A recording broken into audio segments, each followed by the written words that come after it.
Hello dear friends, very good morning. Let's start this very beautiful session on fillers. आज फिर से 30 questions की coverage होगी। 31 to 60 questions आज हम कवर करेंगे, यानी कि 30 क्वेश्चंस। सो लास्ट तक लाइव बने रहिएगा, लेक्चर को पूरा देखिएगा और बहुत सारी चीज़ों को आज हम सीखने वाले हैं जैसे हम कल सीखे थे। ठीक है, तो चलिए सेशन को शुरू करते हैं। इस क्लास की फ्री पीडीएफ्स आपको टेलीग्राम चैनल पर मिलेंगी। टेलीग्राम चैनल का लिंक नीचे अटैच्ड है, या फिर आप टेलीग्राम पे जाके योर क्लासेस सर्च कर सकते हैं।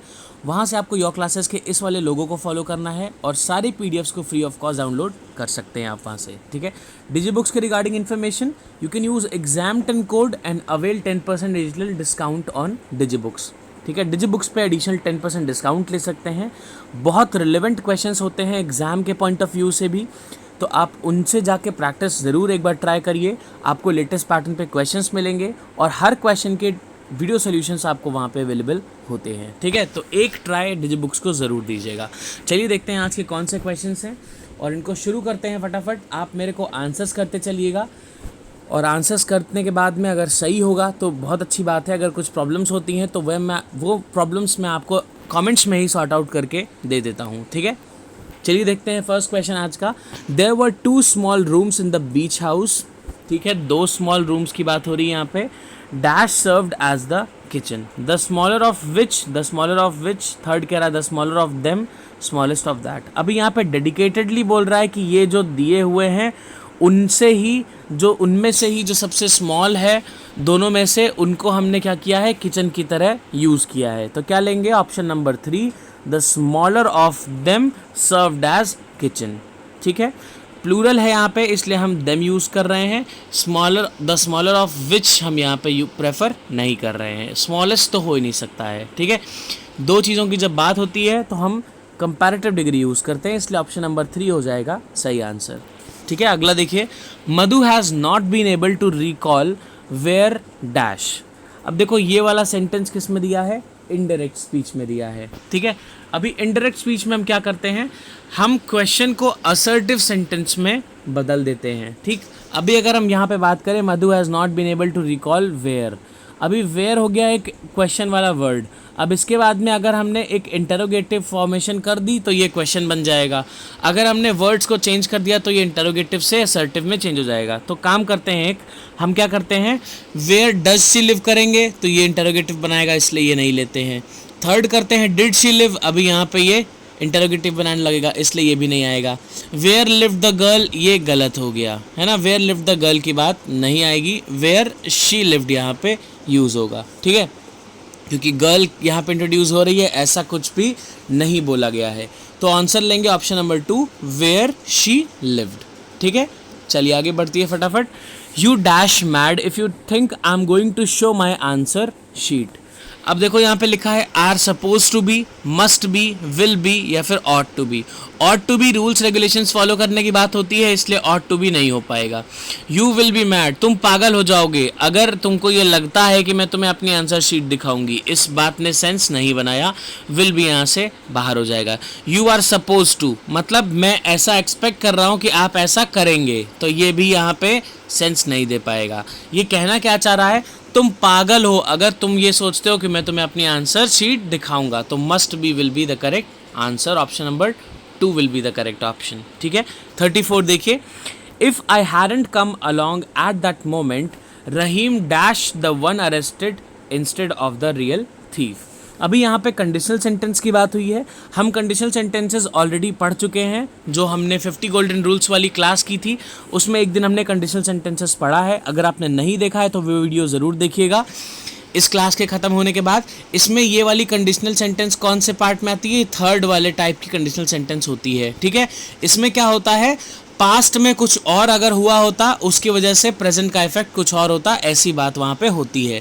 तो इसमें इफ़ वाले क्लॉज के साथ में हम क्या यूज़ करते हैं, पास्ट परफेक्ट। देखो यहाँ पे यूज़ हुआ है हैड प्लस V3, ये सही है। दूसरे वाले में हम क्या यूज़ करते हैं, दूसरे वाले पार्ट में हम यूज़ करते हैं एक मोडाल यूज़ करते हैं, उसके बाद में हम यूज़ करते हैं हैव, उसके बाद में हम यूज़ करते हैं वर्ब की थर्ड फॉर्म। ठीक है, चलिए देखिए यहाँ पे रहीम यूज़ हो गया। ठीक, उसके बाद में हम क्या यूज़ करेंगे, माइट बीन तो गलत हो गया बिकॉज उसमें हैव नहीं है। मे हैव बीन यूज़ हो सकता है, कैन हैव बीन यूज़ हो सकता है और कुड हैव बीन यूज़ हो सकता है। अब देखिए ध्यान से, यहाँ पे पास्ट टेंस वाली बात हम यूज़ करते हैं। ठीक, तो क्या होगा यहाँ पे, यहाँ पे हम हम जनरली ट्राई करते हैं कि जब भी मोडाल्स यूज़ करें तो उनका पास्ट वाला वर्जन हम प्रेफर करते हैं, ठीक है।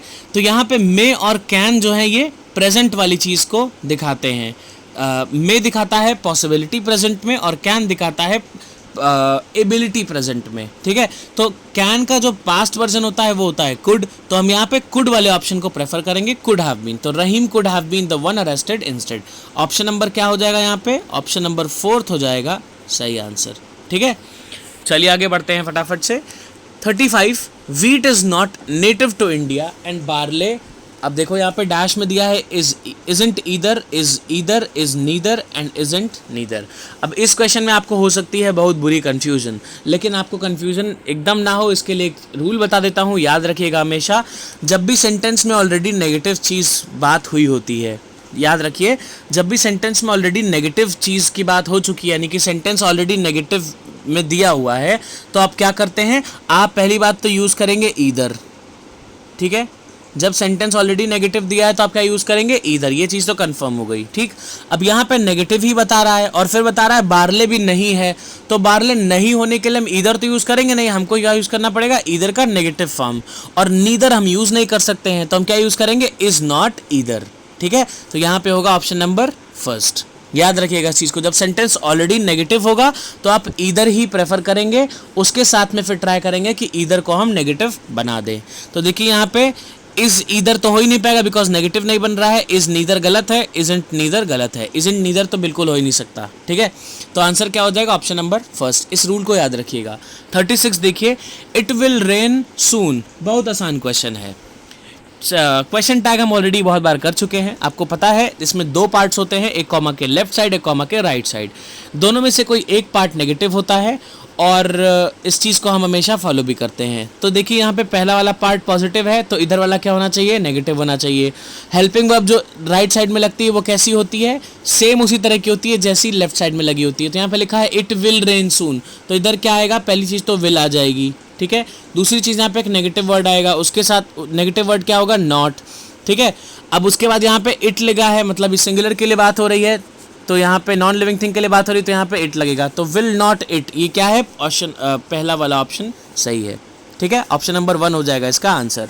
अगला देखिए, my book is the new one, dash is the torn one. अब ये बहुत अच्छा क्वेश्चन है, बहुत सारे लर्नर्स को इसमें कन्फ्यूजन भी रही होगी होपफुली, लेकिन आज वो दूर कर दूंगा। देखो यहाँ पे पहली चीज़ तो लिखा है योर एंड योर्स, ठीक है। इसको देखने से पहले हम 2 ऑप्शंस और दिए हैं, उसको एलिमिनेट कर लेते हैं। पहले एलिमिनेट करके देखिए कैसे होता है। द बुक योर, ये तो गलत हो गया। The book your is the torn one, बिल्कुल गलत है, इसका सेंस नहीं बनेगा, ग्रामेटिकली बिल्कुल गलत है। द बुक ऑफ यू, कोई मतलब नहीं है, कोई शेप थोड़ी है, द बुक ऑफ यू थोड़ी होता है, आप थोड़ी हो किताब, तो द बुक ऑफ यू नहीं हो सकता, ठीक। 2 ऑप्शंस यहाँ से आउट हो गए, ग्रामेटिकली बिल्कुल इलॉजिकल है। अब देखो योर और योर्स का यूज़ कैसे होता है। देखो ये जो पहला योर है इसकी बात करते हैं। योर हमेशा किस तरह से यूज़ होता है, याद रखना इस चीज़ को। योर हमेशा एडजेक्टिव की तरह यूज़ होता है, यानी क्या होगा? योर के साथ में हमेशा एक सब्जेक्ट हमें लगाना पड़ेगा, ठीक। योर के बगल में जस्ट राइट साइड में अगर एक सब्जेक्ट नहीं आया तो योर वहाँ पे नहीं लग सकता, ठीक है।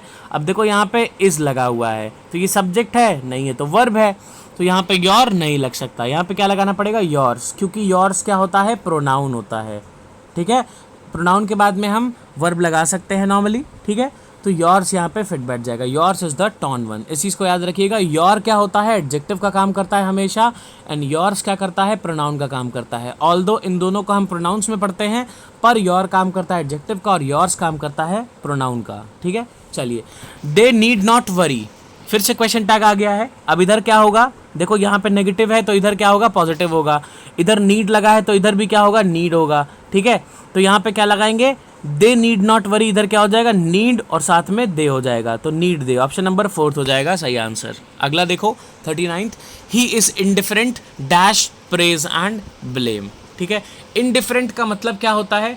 इनडिफरेंट का मतलब होता है अनइंटरेस्टेड, मतलब जो इंटरेस्टेड ना हो, ठीक है। अब देखो जो इनडिफरेंट होता है ये हमेशा टू वाला प्रेपोजिशन के साथ में एग्री करता है। इनडिफरेंट के साथ में प्रेपोजिशन फिक्स है, ये है टू, तो यहाँ पे क्या हो जाएगा? बिना कुछ सोचे समझे यहाँ पे आंसर लगा देंगे आप, टू, बिकॉज ये फिक्स होता है, इसमें कुछ दिमाग लगाने की ज़रूरत नहीं है। 40th देखो, King George fives accession dash the throne was celebrated with great pomp. ठीक, अभी यहाँ पे एक्सेशन क्या होता है? एक्सेशन का मतलब होता है किसी भी डिग्निटी या फिर रैंक को अटेन करता है जब कोई भी राजा, तो उसको एक्सेशन बोलते हैं। ठीक, किससे अग्री करता है? ये 2 से करता है अग्री। ठीक है, तो इंडिफरेंट भी 2 से अग्री कर रहा है और एक्सेशन भी किससे अग्री कर रहा है? To the throne. ठीक है, याद रखिएगा इस चीज़ को, एक्सेशन 2 वाले प्रेपोजिशन से अग्री करता है। तो आज 2 प्रेपोजिशन हमने सीख लिए हैं, इंडिफरेंट 2 के साथ में, इंडिफरेंट के साथ में 2 और एक्सेशन के साथ में 2। ठीक है, आगे देखो, we are all very indignant dash the justice done to him. अभी इंडिग्नेंट का मतलब क्या होता है? जब भी आप बहुत ज़्यादा गुस्सा या फिर क्रोध दिखाते हो किसी ऐसी चीज़ पे जो गलत हुई है आपके हिसाब से, उसको आप बोलते हो इंडिग्नेंट। ठीक है, इंडिग्नेंट किस प्रेपोजिशन के साथ में एग्री करता है? हमेशा इंडिग्नेंट अपने साथ में एट लेता है। ठीक है, यानी कि you are indignant at something. ठीक है, कोई भी मैटर होता है उसके बाद में, तो क्या होगा? We are all very indignant at the injustice done to him. Answer will be option number 4, इसको याद रखना। 42 देखो, if she dash a bird she would fly. फिर से कंडीशनल सेंटेंस, ये हम पढ़ चुके हैं ऑलरेडी, ये एकदम हाइपोथेटिकल सी चीज़ है, यानी कि ये कैसा हो गया? ये हो गया सेकंड वाले टाइप का कंडीशनल सेंटेंस। कंडीशनल सेंटेंस की वीडियो नहीं देखी है तो ज़रूर देख लेना जाके। ठीक है, आपको मालूम चल जाएगा। इसमें हम क्या करते हैं? पास्ट टेंस यूज़ करते हैं, तो इज़ आर गलत हो गया पहली चीज़ तो यहाँ पे। ठीक है, दूसरा, जब भी हम अज्यूम करते हैं वॉज कभी नहीं आता है, हमेशा क्या आता है? वर यूज़ होता है, तो ऑप्शन नंबर 3 होगा सही आंसर। ठीक है, अगला देखो, 43, the greater the demand dash the price. ऐसा क्वेश्चन हमने कल सेम किया था। ठीक है, कैसे होता है ये?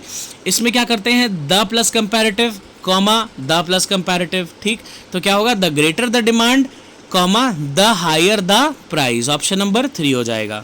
ठीक है, 44 देखो, since Elizabeth Barrett Browning's father never approved of dash. ठीक है, अब देखो यहाँ पे ऑफ के बाद में हमेशा अगर वर्ब आएगी तो कैसी आएगी? आईएनजी फॉर्म ऑफ आती है वर्ब। ठीक है, ये आपको मालूम होगा पहले से। ऑफ और फॉर के बाद में, ऑफ फॉर और फ्रॉम के बाद में जब भी वर्ब आएगी वो कैसी आएगी? आईएनजी फॉर्म ऑफ वर्ब आएगी। ठीक, अब देखो, नेवर अप्रूव्ड ऑफ के बाद में क्या आना चाहिए? कोई नाउन आना चाहिए।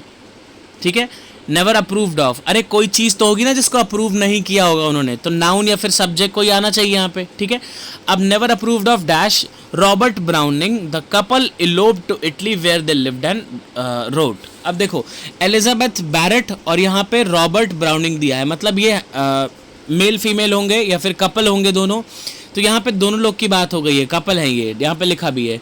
तो नेवर अप्रूव्ड ऑफ डैश, अब यहाँ पे देखो ऑप्शंस में दिखा है her to marry, her marrying, she to marry. इसका मतलब है यहाँ पे जो सब्जेक्ट आएगा वो क्या आएगा? शादी वाला सब्जेक्ट आएगा। ठीक है, ये बात आपको समझ में आ चुकी है। Never approved of their marriage, ऐसा कुछ यहाँ पे होना चाहिए। तो यहाँ पे देखो, नेवर अप्रूव्ड ऑफ मैरिज तो यहाँ पे है ही नहीं, तो मैरिज नहीं आ सकता। ठीक, अब यहाँ पे लिखा है approved of her to marry, यहाँ पे जो सब्जेक्ट था वो टू मैरी हो गया, क्या पॉसिबल है? नहीं है, यहाँ पे हमें सब्जेक्ट चाहिए, टू मैरी तो वर्ब हो गया, पहला कट गया। ठीक है, दूसरा देखो हर मैरिंग, इसको अभी कंसिडर करते हैं। थर्ड देखो शी मैरिंग, शी के साथ में मैरिंग कभी नहीं आ सकता, बिकॉज जब भी आईएनजी फॉर्म ऑफ वर्ब आती है, उसके पहले हमेशा हमको क्या यूज़ करना पड़ता है? नाउन या फिर प्रोनाउन का पॉजेसिव फॉर्म यूज़ करना पड़ता है। तो शी मैरिंग गलत हो गया, यहाँ पे हर मैरिंग होना चाहिए था। ठीक है, शी टू मैरी तो गलत हो गया क्योंकि टू मैरी वर्ब का काम करने लगेगा। हमको यहाँ पे क्या चाहिए? सब्जेक्ट चाहिए, तो क्या हो जाएगा? हर मैरिंग यहाँ पे यूज़ हो जाएगा, जिसमें जो मैरिंग है ये क्या काम करेगा? ये जेरेंड का काम करेगा। ठीक है, और हर उसके पहले लग जाएगा, बिकॉज जेरेंड के पहले या फिर आईएनजी फॉर्म ऑफ वर्ब के पहले अगर हम नाउन या प्रोनाउन लगाते हैं तो उसका हमेशा हम कौन सा फॉर्म यूज़ करते हैं? पॉजेसिव फॉर्म यूज़ करते हैं, और शी का पॉजेसिव फॉर्म क्या है? हर। ठीक है, तो हर मैरिंग इसका आंसर हो जाएगा, ऑप्शन नंबर 2 लेंगे इसका करेक्ट आंसर। ठीक है, जिसको प्रॉब्लम हो वो कमेंट से मेरे से पूछ ले, यहाँ पे आंसर होगा ऑप्शन नंबर 2। ठीक, चलो आगे देखते हैं। 45th, Canada does not require that US citizen obtain passport to enter the country and dash। अब देखो, अगर आप समझ पा रहे हो, फिर से क्वेश्चन रिपीट जैसा है, यहाँ पे एक जो ट्रिक यूज़ हुई है फिर से रिपीट वाली है। यहाँ पे डज नॉट रिक्वायर लिखा है, यानी कि सेंटेंस ऑलरेडी क्या है, नेगेटिव में है। मैंने बताया था अगर सेंटेंस नेगेटिव में होगा तो आप क्या यूज़ करोगे, दोबारा ईदर यूज़ करोगे, नीदर यूज़ नहीं करते हैं। ठीक, तो पहली चीज़ तो यहाँ पे ईदर यूज़ हो जाएगा। दूसरी बात यहाँ पे कह रहा है कनाडा यूएस सिटीजन्स को भी नहीं अलाउ करता है। ठीक, does not require that US citizens obtain passport to enter the country, इनको भी नहीं वो करता है, अलाउ करता है। ठीक, और मैक्सिको वालों को भी नहीं करता है।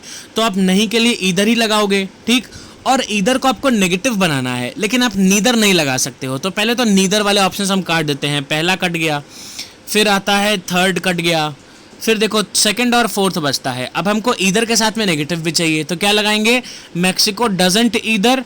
यहाँ पे फोर्थ कह रहा है ईदर डज मैक्सिको, तो ये गलत है, इसमें नेगेटिव नहीं है। क्या हो जाएगा, option number 2, Mexico doesn't either. समझ आ गया होगा। चलो आगे देखते हैं 46 question. A person who dash on his own effort has the best chance to win. अभी देखो, a person who relies on his own efforts, जो खुद के एफर्ट्स पे डिपेंड होता है, वही उसी की सबसे ज़्यादा चांसेस होती हैं जीतने की। दूसरे के कंधे पे रख के बंदूक नहीं चलाई जाती है। रिलाई ऑन का मतलब क्या होता है, डिपेंड होना। यहाँ पे किसके ऊपर डिपेंड होने की बात की है, खुद के ऊपर डिपेंड होने की बात की है। ठीक है, चलिए आगे देखिए फटाफट। Question number 47, when he died Ramanujan dash behind 3 notebooks. अभी सेंटेंस इनडायरेक्ट स्पीच में है, पास्ट टाइम को शो कर रहा है, तो हम क्या यूज़ करेंगे, पास्ट परफेक्ट टेंस को यूज़ करते हैं ऐसे कंडीशन में। तो क्या यूज़ हो जाएगा यहाँ पे, had plus V3 past perfect बनाएगा, तो हैड लेफ्ट ऑप्शन नंबर 2 होगा सही आंसर। ठीक है, चलो 48 देखो, for all his dash he is a dash. अभी यहाँ पे लिखा है फॉर ऑल। फॉर ऑल का मतलब क्या होता है, फॉर ऑल का मतलब होता है डिस्पाइट या फिर इन स्पाइट ऑफ, यानी कि इसके बावजूद।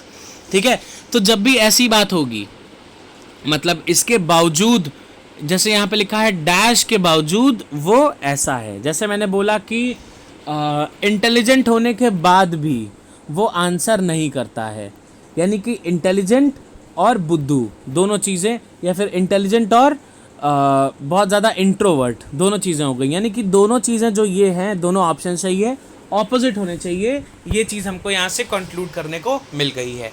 तो देखते हैं कौन से वर्ड्स यहाँ पे ऑपोजिट लिखे हुए हैं। मतलब ऐसा होने के बावजूद भी वो कैसा है, उल्टा उसका वर्ड होना चाहिए। यहाँ पे ए होने के बाद भी वो बी है, तो ए और बी दोनों ऑपोजिट होने चाहिए, तभी ये सेंटेंस का सेंस सही बनेगा। अब देखो, वेल्थ और माइजर। वेल्थ क्या हो गया, अमीर या फिर जो संपत्ति होती है। माइजर कौन हो गया, कंजूस आदमी। तो कोई बहुत अमीर है फिर भी वो क्या है, कंजूस है। ऑपोजिट हो गया डेफिनेटली। अमीर आदमी तो यार ज़्यादा पैसे वाला होगा तो ज़्यादा चीज़ें अच्छी खरीदेगा ना, तो ये दोनों ऑपोजिट हो गए। दूसरा देखते हैं, हेल्थ एंड प्लेयर, ये सेम हो गए, ऑपोजिट नहीं हुए, तो इनको नहीं ले सकते। थर्ड देखो, tricks and cheat, trick use करते हैं फॉर चीटिंग, ये गलत हो गया। ठीक, क्योंकि दोनों सेम हो गए। स्टुपिडिटी और फूल, ये भी सेम है, तो ये भी नहीं हो सकता। आंसर क्या होगा, option number first, because opposite वही है। तो कह रहा है for all is wealth he is a माइजर। पूरी वेल्थ होने के, अच्छी वेल्थ होने के बाद भी, बहुत अच्छी संपत्ति होने के बाद भी वो कैसा है, कंजूस है। ठीक है, चलिए आगे। 49th, in a classroom students are to be trained to love dash each other. दो के लिए यूज़ करते हैं, गलत हो गया। ऑल अदर्स नहीं, ऑल अदर्स नहीं, दूसरे लोगों को नहीं, आपस में भी, तो इसलिए ऑल अदर्स गलत हो गया।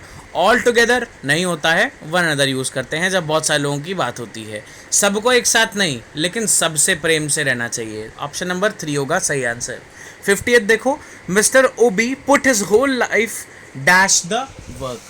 अभी पुट होल लाइफ या फिर पुट समथिंग, अगर कोई ऐसा आदमी है जिसने पूरी ज़िंदगी अपनी काम में लगा दी है, तो हिंदी से भी इसका आंसर तो मिल जा रहा है। ठीक है, तो इसके साथ में हम क्या लगाते हैं, इन। कहते हैं ना पूरी ज़िंदगी काम में लगा दी है, तो यहाँ पे इन लगाएंगे, put his whole life in the work, काम में, इन द वर्क। ठीक है, याद रखिएगा। 51, all decisions dash are likely to be taken by consensus. Anyhow का मतलब होता है कैसे भी करके, ज़बरदस्ती, ज़ोर ज़बरदस्ती नहीं हो सकता। फॉर एवर, हमेशा ज़िंदगी भर के लिए नहीं। यहाँ पे ज़िंदगी भर के लिए यानी कि कोई चीज़ की कंटिन्यूटी नहीं दिखानी है, इसलिए फॉर एवर गलत हो गया। सम हाउ का मतलब होता है मुश्किल से, कैसे भी अरेंज करके। एनी हाउ, सम हाउ लगभग सेम होते हैं दोनों वर्ड्स। हाउ एवर का मतलब होता है अल्टीमेटली, यानी कि एट लास्ट। सारे डिसीजंस को एट लास्ट कंसेंसस से ही लेना उचित होता है। ठीक है, तो हाउ एवर यहाँ पे फिट बैठेगा। Kumar dash boy swam across the sea for safety. अब ये हाइफन्स यूज़ करके यूज़ हुआ है, यहाँ पे सब कुछ सिंगुलर रहता है, आपको मालूम है क्या होगा।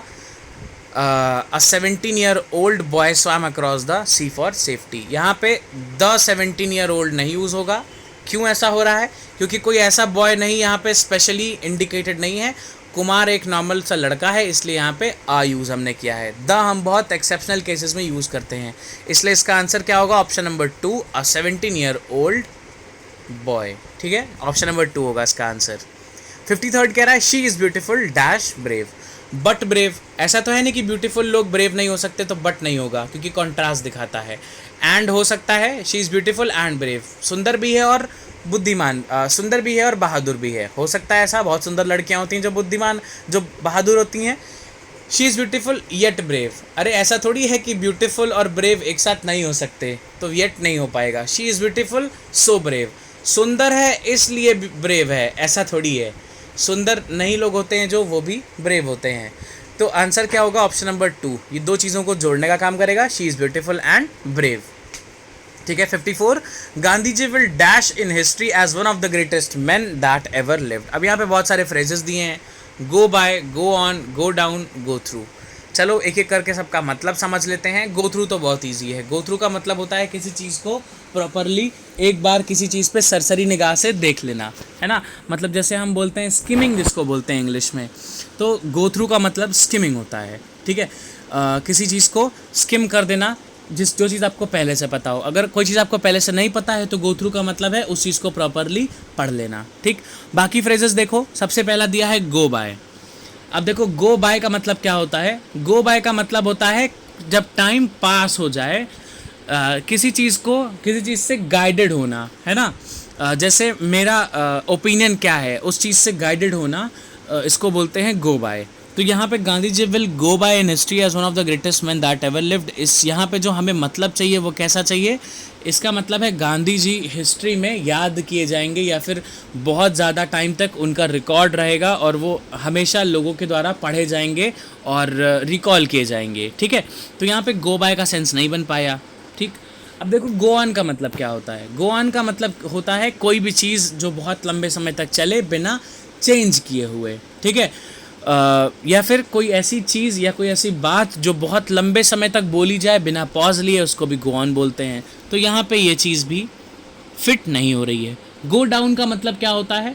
गो डाउन के बहुत सारे मतलब होते हैं। गो डाउन का मतलब होता है ज़मीन पे गिर जाना। ठीक, गो डाउन का मतलब होता है बहुत डाउन हो जाना, बहुत नीचे हो जाना। और होता है गो डाउन का मतलब किसी चीज़ में रिकॉर्ड कर की तरह रख देना और उसको बहुत लंबे समय तक याद रखना। ठीक है, तो यहाँ पे इसी का मतलब एकदम एग्जैक्टली निकल पाएगा, क्योंकि गांधी जी को हिस्ट्री की किताबों में इस तरह से लिख देना है, ये इस तरह से लिखे जाएंगे कि हमेशा लंबे लंबे टाइम तक, बहुत दिनों तक लोग उनको याद रखेंगे। तो go down will give the exact required meaning, इसलिए थर्ड ऑप्शन होगा सही आंसर। ठीक है, गो थ्रू गड़बड़ हो गया। देखो 55th, all the applicants dash and the results will be announced next week. अभी एप्लीकेंट्स हैं, ऑल द एप्लीकेंट्स रैंक, सारे एप्लीकेंट्स तो नहीं रैंक देंगे, तो पहला गलत हो गया। दूसरा कह रहा है are to rank, all the applicants are to rank, यार एप्लीकेंट्स थोड़ी रैंक देते हैं, तो सेकंड गलत है। फोर्थ कह रहा है all the applicants are ranking, फिर यही बात हो गई, एप्लीकेंट्स रैंकिंग नहीं करते हैं, एप्लीकेंट्स को रैंक मिलती है। तो आप all the applicants are to be ranked, सारे एप्लीकेंट्स को रैंक अभी मिलना है, तो ये थर्ड होगा सही answer. 56, the speaker did not properly space out his speech but went on dash 1 point only. पूरी स्पीच को प्रॉपरली नहीं दिया, क्या किया? सिर्फ एक ही पॉइंट पे उसने एग्जैजरेट करके चीज़ों को, या फिर एक ही पॉइंट पे एम्फेसाइज करता रहा। ठीक है, स्ट्रेसिंग का मतलब क्या होता है, या फिर स्ट्रेस करने का मतलब क्या होता है? किसी एक पॉइंट को या फिर किसी एक फैक्ट या आइडिया को एम्फेसाइज करते रहना, यानी कि उसी को बार बार बताते रहना, बोलते रहना। तो स्ट्रेसिंग हो जाएगा इसका एग्जैक्ट आंसर। ठीक है, क्योंकि हमको यहाँ पे इसी चीज़ की ज़रूरत थी। अवॉइडिंग का मतलब क्या होता है? एक ही पॉइंट को अवॉइड करते रहना, ये तो गलत हो गया, क्योंकि वो पूरी चीज़ को अवॉइड करके एक ही पॉइंट पे बात कर रहा था, तो अवॉइडिंग 1 पॉइंट ओनली गलत हो जाएगा। डिवोटिंग, किसी एक पॉइंट को डिवोट कर देना, मतलब भक्ति करने लगना उस चीज़ की, ये बात यहाँ पे गलत हो जाएगी। डिक्राइंग, इलॉजिकल। ठीक है, नेगेटिविटी की बात यहाँ पे नहीं हो रही है, तो स्ट्रेसिंग होगा इसका सही आंसर। ऑप्शन नंबर फर्स्ट लेंगे एज द आंसर। 57 क्वेश्चन कह रहा है tourists always enjoyed dash the sitting sun in the Darjeeling hills. Enjoy के बाद में याद रखना हमेशा लाइफ में, इंजॉय के बाद में अगर कोई भी वर्ब लगानी है तो वो सिर्फ आईएनजी आ सकती है, बाकी कोई वर्ब आना अलाउड नहीं है। तो ये सेंटेंस बहुत इजी हो गया, टूरिस्ट ऑलवेज इंजॉयड। इसके बाद में क्या हो पाएगा, देखो वॉचिंग दिया है और सीइंग दिया है, ठीक। इसमें क्या लगाएंगे, सेकंड या फिर फोर्थ, जल्दी से बताइए अपना आंसर। इसमें देखो हम सीइंग नहीं लगा सकते हैं, क्यों ऐसा हो रहा है, क्योंकि सी जो वर्ब है ये स्टैटिक वर्ब है, इसका ING form of verb use नहीं होता है, ठीक। सीइंग हम कभी भी यूज़ नहीं कर सकते हैं, हम वॉचिंग यूज़ करते हैं, ठीक है। कभी भी आप ये नहीं बोलोगे I am seeing the television, हमेशा होता है I am watching the television, ठीक है। तो सीइंग यहाँ पे गलत है, यहाँ का आंसर होगा ऑप्शन नंबर 2, ठीक। 58 देखो, a dash of Japanese artist stepped of the coach amidst a warm welcome. अभी यहाँ पे लिखा है TROOP ट्रूप, फिर लिखा है TROUPE ट्रूप, फिर लिखा है बैंड, फिर लिखा है गैंग। चलो एक एक करके सबका मतलब समझते हैं। सबसे पहले देखते हैं TROOP ट्रूप का मतलब क्या होता है। ध्यान से समझना, TROOP ट्रूप जो होता है ये होती है टुकड़ी, जिसको आप बोलते हो ना, जैसे सोल्जर्स होते हैं या फिर आर्मी की टुकड़ी जो होती है उसको हम बोलते हैं TROOP ट्रूप, ठीक है। तो ये हो गया गलत। यहाँ पे आर्टिस्ट की बात हुई यहाँ पे, तो यहाँ पे मिलिट्री वाली जो आर्मी वाली ट्रूप होती है इसका बात नहीं होगा, ठीक। तो TROOP ट्रूप यहाँ पे गलत हो गया। बैंड क्या होता है, म्यूजिशियंस का जो एक ग्रुप होता है उसको हम बैंड बोलते हैं, तो यहाँ पे बैंड भी नहीं होगा क्योंकि यहाँ पे आर्टिस्ट हैं, ठीक है। अब यहाँ पे देखो गैंग की बात हुई है, गैंग क्या होता है, जब भी नेगेटिविटी वाली, जब भी एक जैसे मान लो कोई नेगेटिव वाला ग्रुप है, जो वायलेंट बहुत ग्रुप है, या फिर किसी भी इलीगल काम के लिए जाता हुआ जो ग्रुप होता है उसको हम गैंग बोलते हैं, ठीक है। तो ये नेगेटिव वर्ड है बहुत ज़्यादा, इसलिए आर्टिस्ट के केस में इसको हम नहीं यूज़ करते हैं। गैंग एक नेगेटिव वर्ड है, तो इन शॉर्ट इसको हम यहाँ पे यूज़ नहीं कर सकते हैं। TROOP ट्रूप क्या होता है, TROOP ट्रूप होता है किसी भी ग्रुप के लोग जब कहीं पे इकट्ठा होते हैं, लेकिन उसकी कंडीशन क्या होती है, जो ट्रूप होता है उसमें सिंगर्स हो सकते हैं, म्यूजिशियंस हो सकते हैं, एक्टर्स हो सकते हैं, डांसर्स हो सकते हैं। यानी कि ट्रूप का मतलब होता है a group of musicians, actors, dancers या फिर कोई भी तरह के आर्टिस्ट। तो यहाँ पे ट्रूप हो जाएगा एग्जैक्ट मतलब। तो आंसर नंबर 2 होगा इसका सही आंसर, ठीक है। 59 देखो, second last question, today students should be reconciled. Reconciled का मतलब देखो पहले तो, उसके बाद देखो कि इसके साथ में प्रपोजिशन कौन सा एग्री करता है, इस चीज़ को याद भी रखना है आपको। रिकनसाइल का मतलब होता है किसी चीज़ को अपोज ना करने से खुद को संभाल लेना, ठीक है। अपने आप को और दूसरे लोगों को ये करना, इस तरह से संभाल लेना कि अब इन चीज़ों को अपोज नहीं करना है, हमको इन चीज़ों को एक्सेप्ट कर लेना है, ठीक। इसके साथ में जो प्रेपोजिशन यूज़ होता है वो हमेशा विद यूज़ होता है। Today students should be reconciled with the way things are changing, ठीक है। यानी कि आप अपोज ना करके चीज़ों को जैसे वो बदल रही हैं उस तरह से एक्सेप्ट कर लेना चाहिए, ठीक। तो विद के साथ अग्री करता है ये, आंसर हो जाएगा ऑप्शन नंबर फर्स्ट।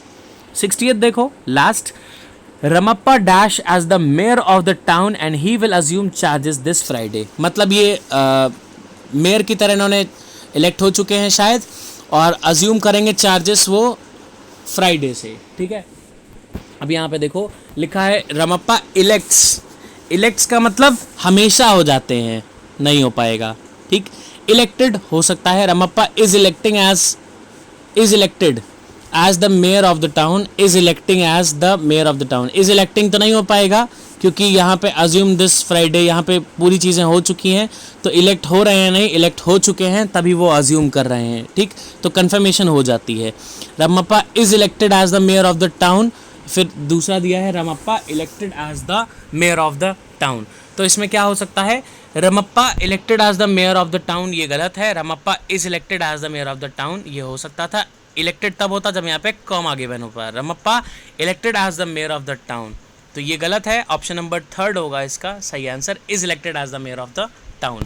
और फ्यूचरिस्टिक बात हो रही है इसलिए हम यहाँ पे पास्ट लगा ही नहीं सकते हैं, यहाँ पे हमको लगाना है प्रेजेंट से रिलेटेड या फिर फ्यूचर से रिलेटेड। तो प्रेजेंट वाला हम लगाएंगे Ramappa is elected as the mayor of the town. ठीक है, सो आज के लिए 60 क्वेश्चंस खत्म हो गए हैं। अगर वीडियो पसंद आई हो तो just give it a like, share it with your friends and subscribe the channel if you are new to this channel. कल से फिर नई क्लासेस शुरू होंगी, मतलब नए क्वेश्चंस के साथ मैं आपके साथ में जुड़ूंगा। तो कल भी 9:30 बजे आना लाइव ना भूलिएगा, और वीडियो को ज़्यादा से ज़्यादा शेयर करिए जैसे और सारे लर्नर्स इसका बेनिफिट ले पाएँ। चलिए मिलते हैं कल फिर से सुबह 9:30 बजे। Till then you just take care and keep learning. Thank you.